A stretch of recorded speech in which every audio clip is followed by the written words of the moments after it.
Salam alaikum. Donc toujours avec les espaces séparés.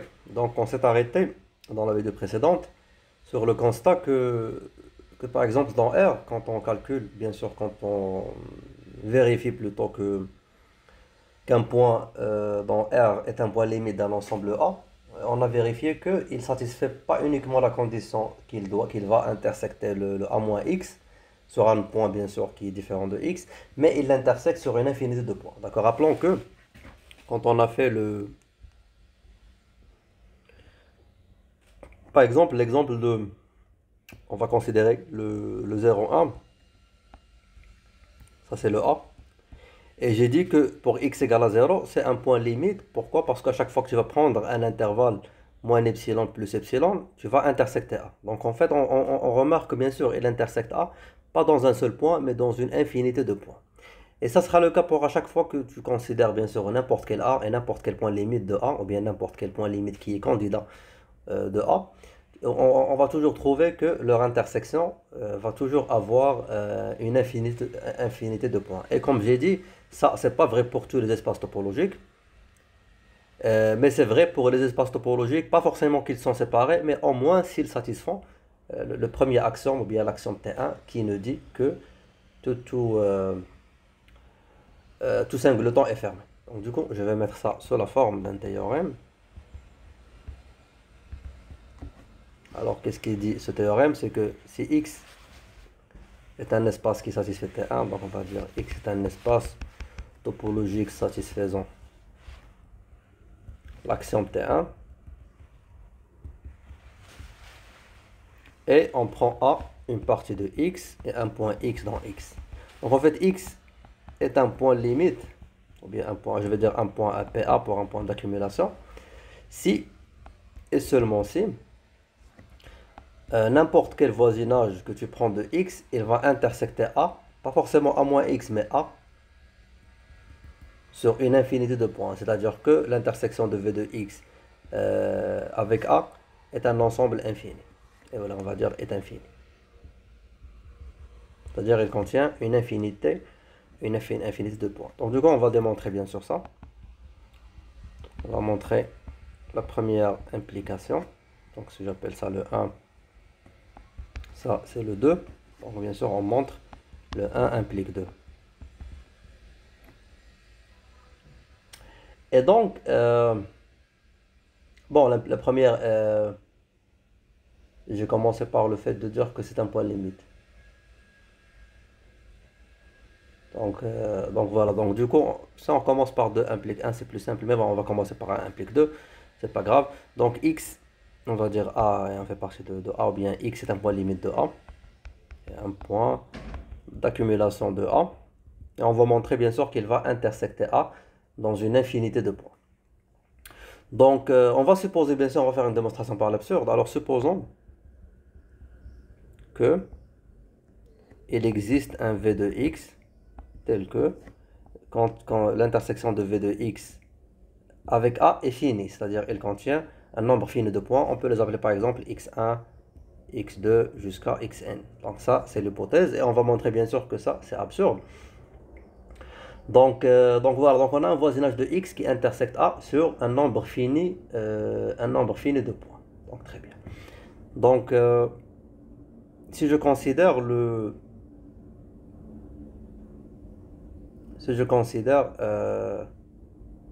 après ce qu'on peut faire c'est que on peut garder ça qui intersecte de x1 jusqu'à xn, et puisqu'il intersecte A sur un nombre fini de points, ça sera mieux de dire ça. Donc, il existe un Vx tel que Vx intersection A est fini, ce qui implique que le V de x avec le 1 moins x va être fini aussi, d'accord? Donc il est fini. C'est logique parce que si l'intersection de V de x avec A est finie, quand tu vas intersecter avec 1 moins x, ce sera un élément de moins, ce qui fait que ça va toujours être fini, d'accord? Bon, au pire des cas, ce sera un élément de moins. Donc du coup, le fait que V de x intersection A moins x est fini implique que, bien sûr, le V de x intersection A moins x, ça va s'écrire sous la forme x1 jusqu'à xn. Et c'est pour ça, en fait, j'ai supprimé ce que j'ai fait, juste pour dire que si je garde ça pour le V de x intersection A, si je fais le v de x intersection a moins x, je vais mettre de x1 jusqu'à xn moins 1 par exemple, un truc comme ça, juste pour éviter ce choix. Donc du coup, on va dire que, puisqu'il intersecte le a sur un nombre fini de points, ceci va impliquer qu'il intersecte le a moins x sur un nombre fini de points, et je vais choisir que le v de x intersection a moins x, qui est l'ensemble de x1 jusqu'à xn. Et donc très bien, donc puisque ça c'est fini, on va dire, si je considère je vais utiliser le fait qu'il satisfait l'axiome de T1. Donc, puisque le x satisfait l'axiome T1, ceci bien sûr implique que x1, x2 jusqu'à xn, qui va s'écrire sous la forme de union des singletons xi, de 1 jusqu'à n, ce sera une union, comme j'ai dit, des singletons. Et puisque les singletons ils sont fermés, et surtout, ça implique que les xi, ou bien on va dire les singletons, sont fermés. Puisque les singletons ils sont fermés, et donc du coup, et le x1 jusqu'à xn, ce sera une union finie des singletons.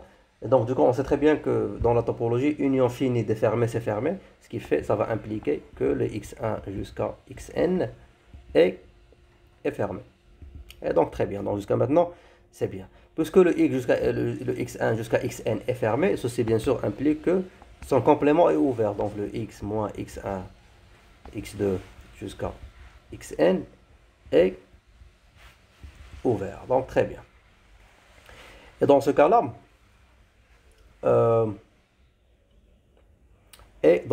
on a le x moins x1 jusqu'à xn est ouvert.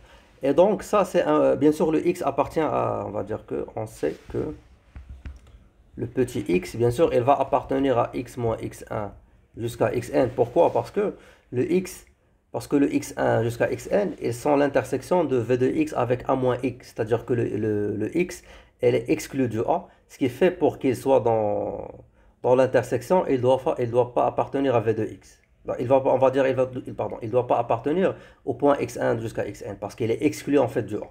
D'accord? Donc le fait qu'il est exclu, qu'il soit exclu du A, il ne va pas être dans l'intersection, ce qui fait, puisqu'il ne va pas être dans x1 jusqu'à xn, il va être dans son complément. Donc du coup, on va dire que le x appartient à x moins x1 jusqu'à xn. Et donc du coup, l'ensemble x moins x1 jusqu'à xn qui est ouvert, il est ouvert et il contient le x, ceci implique bien sûr que c'est un autre voisinage de x. On peut l'appeler par exemple, ce sera un v1 de x. D'accord? Donc, et donc très bien. Et donc du coup, qu'est-ce que je vais faire, c'est que, bien sûr, si j'intersecte le v de x, v1 de x, ou bien le v de x, avec le v1 de x, ça c'est quoi normalement? Ça c'est,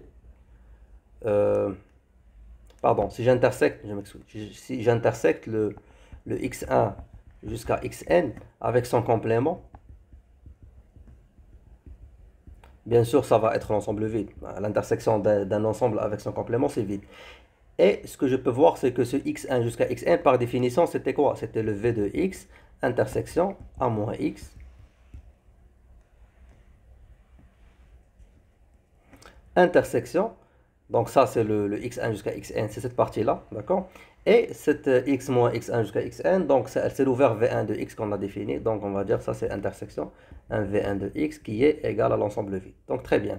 Donc bien sûr ça c'est l'intersection, elle est associative, elle est commutative, tout ça. Donc je vais avoir quoi? Je vais avoir, si je change l'ordre de ça, ça sera le v de x, intersection v1 de x, intersection a moins x, va être l'ensemble vide. Et donc, dans ce cas-là, ça, c'est notre contradiction. Pourquoi? Parce que ça, c'est ouvert. Ça, c'est ouvert. Donc, leur intersection, ce sera un ouvert. Donc, si j'appelle par exemple v2 de x, qui sera l'intersection de v de x avec v1 de x. Donc, du coup, bien sûr, ça, c'est ouvert. Et c'est un voisinage de x. Et donc, on a trouvé quoi? On a trouvé que il y a un voisinage qui est v2 de x. Quand on l'intersecte avec a moins x, il était vide.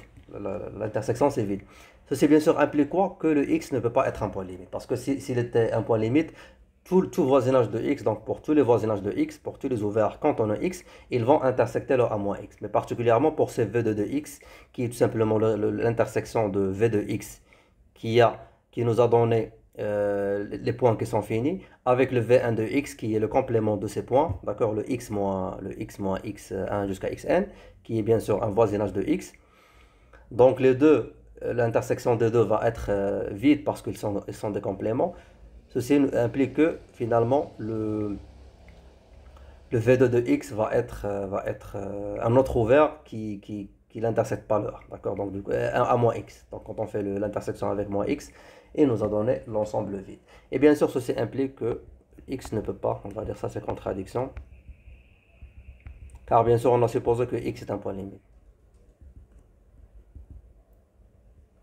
Supposer un point limite ou bien un point d'accumulation de A.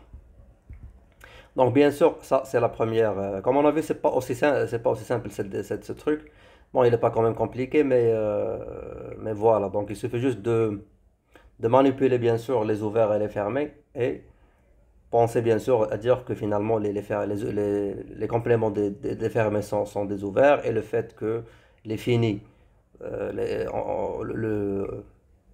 les ensembles finis, ils sont fermés parce on a l'axiome de T1 et c'est à travers bien, le résultat de ces prédicats, on va finalement avoir que on peut pas, si on intersecte, s'il y a un point limite de A, il va sûrement intersecter A dans un nombre infini de points. Alors la deuxième implication, elle est directe, elle est claire pour la simple raison que si on a si quel que soit v de x va intersecter A, c'est infini. Donc du coup, quand je fais le v de x intersecte le a moins x, donc si on exclut un point de l'infini, ce sera toujours infini, donc ce sera tout simplement infini. Et donc du coup, il va satisfaire que x est un point limite. Parce qu'en fait, moins limite, c'est beaucoup moins demandant que ça. Donc il suffit juste qu'il va intersecter le a moins x. Puisqu'on on a une intersection avec a moins x qui est infinie, donc ça va impliquer bien sûr que finalement le x est un point limite ou est un point d'accumulation. Donc voilà, donc j'espère que cette démonstration et ce théorème soient clairs. Et donc comme j'ai dit que finalement, quand on est dans un espace qui satisfait le T1, alors les points limites vont intersecter A dans une infinité de points autres que x. Donc pas forcément un seul point, mais une infinité de points. Donc voilà. Donc on va revenir sur le deuxième truc qu'on avait dit quand on a parlé des conséquences d'avoir un espace séparé, c'est que on a vérifié bien sûr que avec la topologie bizarre que d'abord les singletons n'étaient pas fermés, mais aussi on a vérifié que les suites ils vont pas admettre les suites bien sûr convergentes, ils vont pas admettre une seule limite. Donc du coup ils vont admettre ils peuvent admettre plusieurs limites qui sont différentes. Et donc, du coup, on va montrer dans ce théorème que l'axiome de séparation de Hausdorff implique que tout de suite, il va converger vers un seul point et pas plus. Donc, si X, c'est un espace topologique séparé, et on a Xn, c'est une suite de X. Donc, du coup, la suite Xn converge vers X, qui est, on va dire que si Xn converge vers X, alors X est unique, donc l'unicité de la limite. Donc du coup, la démonstration, ça sera quoi?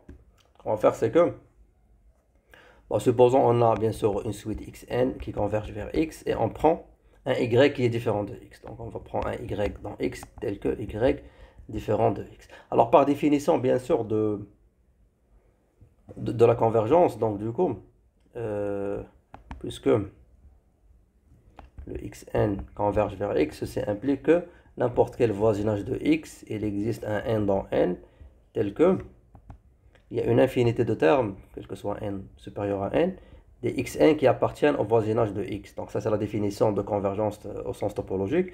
Et donc du coup, puisque y différent de x, ceci va impliquer qu'il existe un voisinage de y tel que v de y, bon, le voisinage de y, et il existe un voisinage de x, tel que le v de y, il ne va pas intersecter le v de x, donc ça sera vide.